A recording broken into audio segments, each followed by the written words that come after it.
آزاد کشمیر میں غذائی قلت کا بحران شدت اختیار کرنے لگا۔ حکومتی ترجمان نے تصدیق کر دی ہے اور یہ وہ جملہ ہے جو صرف ایک خبر نہیں بلکہ لاکھوں لوگوں کی روزمرہ زندگی کا درد بیان کر رہا ہے۔ جب کسی خطے میں حکومت خود یہ تسلیم کرے کہ خوراک، ادویات اور ضروری اشیاء زندگی کی ترسیل شدید متاثر ہو چکی ہے، کئی علاقوں میں قلت پیدا ہو گئی ہے اور حالات معمول کے مطابق نہیں رہے، تو پھر سوال صرف سیاست کا نہیں رہتا بلکہ انسانیت کا بن جاتا ہے۔ آزاد کشمیر اس وقت ایک ایسے نازک موڑ پہ کھڑا ہے جہاں ہر گزرتا دن عوام کی مشکلات میں اضافہ کر رہا ہے۔ ایک طرف احتجاج، دھرنے اور لانگ مارچ کی تیاریاں ہیں، دوسری طرف حکومت ریاستی ریٹ پر قائم ہے اور قانون کی حکمرانی کی بات کر رہی ہے، لیکن ان دونوں بیانیوں کے درمیان پسنے والا عام کشمیری آج بھی یہ پوچھتا ہے کہ آخر میری کیا غلطی ہے۔ حکومتی ترجمان اور آزاد کشمیر پولیس کے ترجمان کی مشترکہ پریس کانفرنس میں دعویٰ کیا گیا کہ گزشتہ 36 روز سے جاری دھرنوں کے باعث پونچھ ڈویژن میں خوراک، ادویات اور دیگر ضروری اشیاء کی فراہمی شدید متاثر ہوئی ہے۔ بعض علاقوں میں غذائی قلت پیدا ہو چکی ہے، جبکہ حکومت نے یہ الزام بھی عائد کیا کہ احتجاج کے دوران خواتین اور بچوں کو انسانی ڈھال کے طور پر استعمال کیا جا رہا ہے اور طلباء و طالبات کو یونیفارم میں احتجاج اور لانگ مارچ میں شریک کرنے کی منصوبہ بندی کی گئی۔ اگر یہ الزامات درست ہیں تو یقیناً ایک انتہائی سنجیدہ معاملہ ہے۔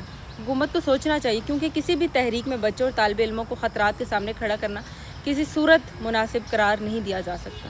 تعلیم حاصل کرنا ان کا حق ہے، انہیں سیاسی محاذ کا حصہ بنانا نہیں۔ دوسری جانب جوائنٹ عوامی ایکشن کمیٹی اور احتجاجی قیادت مسلسل یہ موقف اختیار کر رہی ہے کہ حکومت نے عوام سے کیے گئے وعدے پورے نہیں کیے، معاہدوں پر عمل درآمد نہیں ہوا، بنیادی حقوق نظر انداز کیے گئے اور اسی وجہ سے احتجاج ناگزیر ہو گیا۔ یہ بھی ایک حقیقت ہے کہ اگر عوام کی شکایات کو بروقت سنا جاتا، وعدوں پر عمل کیا جاتا اور مسائل کا حل مذاکرات کے ذریعے نکالا جاتا تو شاید آج صورتحال یہاں تک نہ پہنچتی۔ یہ سوال حکومت سے ضرور بنتا ہے کہ آخر وہ کون سی مجبوری تھی جس کی وجہ سے معاملات کو مسلسل بگڑنے دیا گیا؟ کیوں عوام کو یہ احساس دلایا گیا کہ ان کی آواز صرف سڑکوں پر نکلنے کے بعد ہی سنی جائے گی؟ حکومت کا ایک اور بڑا دعویٰ یہ بھی ہے کہ کالعدم قرار دی گئی عوامی ایکشن کمیٹی کے 38 مطالبات میں سے اکثریت منظور کر لی گئی تھی، لیکن بعد میں تنظیم بنیادی حقوق کے مطالبات سے ہٹ کر ریاست مخالف مقاصد کی جانب بڑھنے لگی، جس کے باعث اسے قانون کے مطابق کالعدم قرار دیا گیا۔ یہ ایک نہایت سنگین دعویٰ ہے۔ اگر واقعی ایسا ہے تو حکومت کی ذمہ داری بنتی ہے کہ عوام کے سامنے شواہد رکھے تاکہ افواہوں کے بجائے حقائق کی بنیاد پر رائے قائم کی جا سکے، اور اگر دوسری جانب ایکشن کمیٹی اس موقف کو مسترد کرتی ہے تو اسے بھی واضح دلائل کے ساتھ عوام کو اعتماد میں لینا ہوگا، کیونکہ اس وقت سب سے بڑا نقصان سچ کا ہو رہا ہے۔ ہر طرف دعوے ہیں، الزامات ہیں، مگر عام آدمی آج بھی حقیقت جاننا چاہتا ہے۔ اسی دوران سیاسی منظرنامہ بھی تیزی سے بدلتا دکھائی دے رہا ہے۔ عوامی حلقوں میں روایتی سیاسی جماعتوں سے بڑھتی ہوئی بے اعتمادی کے باعث آزاد امیدواروں کی مقبولیت میں اضافہ دیکھنے میں آ رہا ہے، اور یہ صرف ایک انتخابی رجحان نہیں ہے بلکہ سیاسی جماعتوں کے لیے ایک واضح پیغام بھی ہے۔ عوام شاید اب نعروں سے زیادہ کارکردگی دیکھنا چاہتی ہے، اور وہ یہ پوچھ رہے ہیں کہ برسوں اقتدار میں رہنے والوں نے ان کے مسائل کیوں حل نہیں کیے۔ اگر آج لوگ آزاد امیدواروں کی طرف دیکھ رہے ہیں تو یہ روایتی سیاست پر عوامی اعتماد میں کمی کی علامت بھی ہو سکتی۔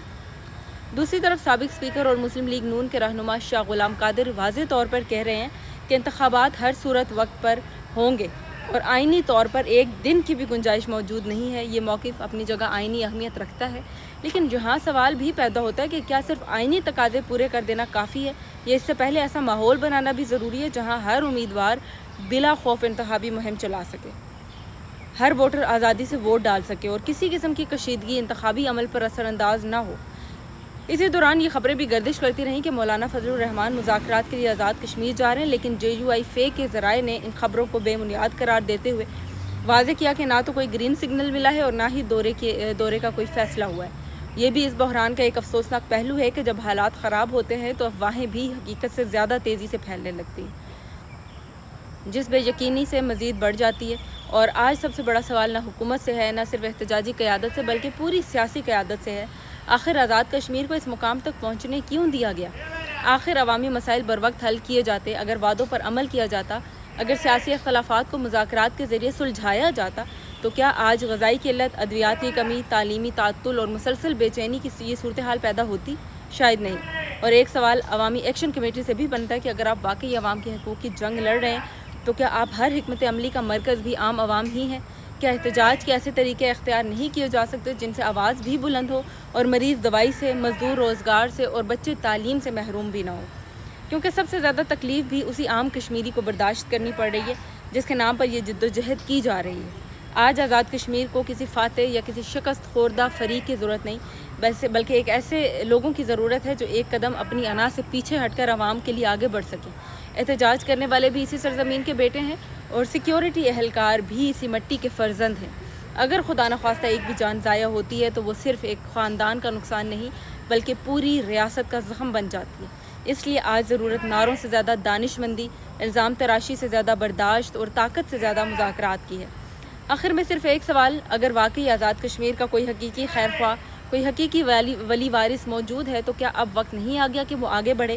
کیا سیاسی قیادت، ریاستی ادارے، احتجاجی قیادت اور تمام با اثر شخصیات اپنے اپنے موقف سے ایک قدم پیچھے ہٹ کر عوام کے لیے ایک قدم آگے بڑھا سکتی ہیں؟ کیونکہ تاریخ صرف یہ نہیں لکھتی کہ بحران کس نے پیدا کیا تھا، تاریخ یہ بھی یاد رکھتی ہے کہ آخر اس بحران کو ختم کس نے کیا تھا۔